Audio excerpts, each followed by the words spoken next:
High FM, 101.9 megahertz of life. The way we work has changed dramatically, with a hybrid and a remote working becoming permanent part of our professional life. But as companies increasingly push workers to return to office, a new workplace personality type is emerging: the RTO personality, someone whose behavior, preference and identity are strongly shaped by their reaction to return to office policies. So for some, it means collaboration, structure, connection. For others, it means a loss of flexibility.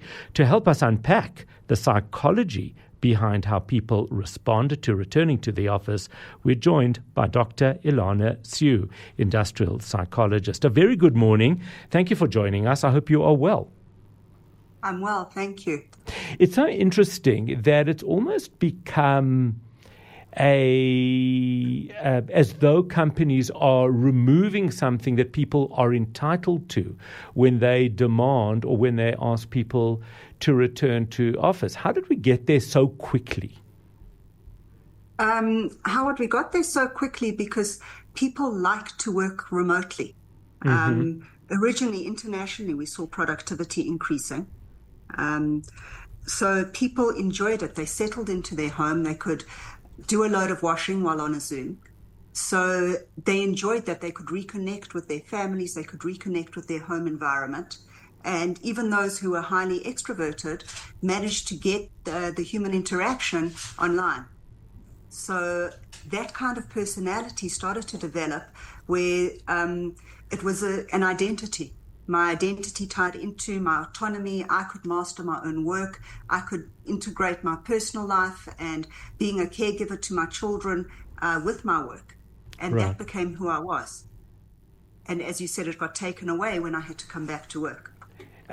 Does it say something about, I hate doing this, but this generation? Have we seen a difference between older people who have been working or in the workforce for a lot longer versus younger people whose formative years of working have been defined by this? There's absolutely no doubt. Absolutely no doubt, because ironically enough, the Gen Z actually prefer the in-person interaction, which is interesting. Oh, that is interesting. Wow. They seem to enjoy the mentoring and the networking, not full-time, but the hybrid model, several days in the office. And then, of course, we would expect the baby boomers and the Gen X are very, very more comfortable in an office environment. That's what they've been designed to do. This is the person who reconnects in the office. They enjoy being the office anchor. It's correct. It's correct that we go to work. We get up, we get dressed, we go to work. It's so interesting. What can companies do differently? Because I know that so many companies and so many organizations are struggling with this. They've almost gone through this exercise of first trying to encourage people to be at work. So offering them something that they can get in the office that they can't get otherwise. And then when that doesn't work, they start insisting, but then that backfires. Is there a answer to this? So the answer at the moment, statistics, which we never know whether we can believe or not, say that between 50 to 65% of South African office workers still work with a hybrid model, coming into work on average about 3 days a week. And those are set days. You have to be in whatever on a Tuesday and a Wednesday, and then you can pick the third day. Right. So that seems to be working. I was going to ask you if that is successful. It's successful with what we call knowledge workers. So the people who are professionals who can work independently, set their own schedules, separate work from home. But if you look at an admin staff, or if you look at even an accounting department, they do need to talk to each other. Certainly marketing, you need to get that energy and the vibes off each other. Absolutely.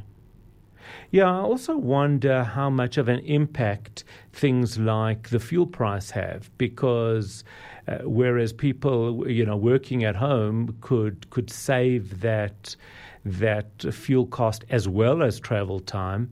Now it's almost being demanded that they pay for it, which is not unreasonable because they always did, but suddenly it feels like an imposition. So, Howard, you've struck on something that is a whole very topical issue at the moment.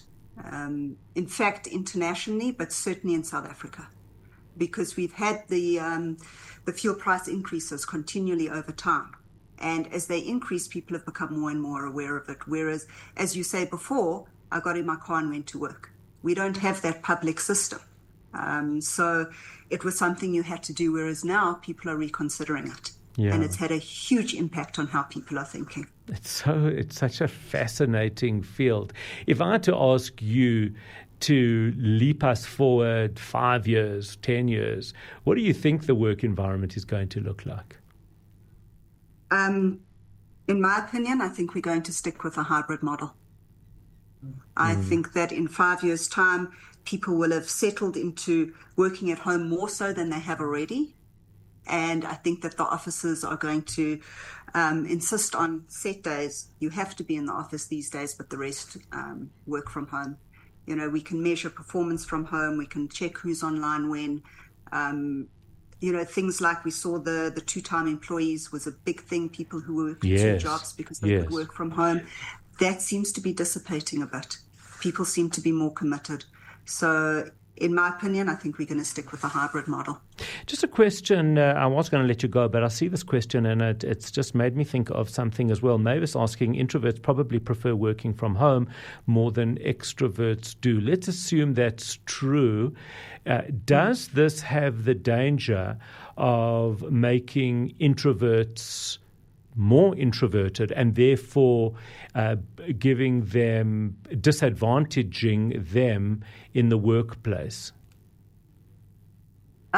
So please remember that from a clinical point of view, introverts are exhausted by people, whereas extroverts get their energy from people. Yes. So what you're saying is absolutely true. However, that's where you would have to come in for 3 days.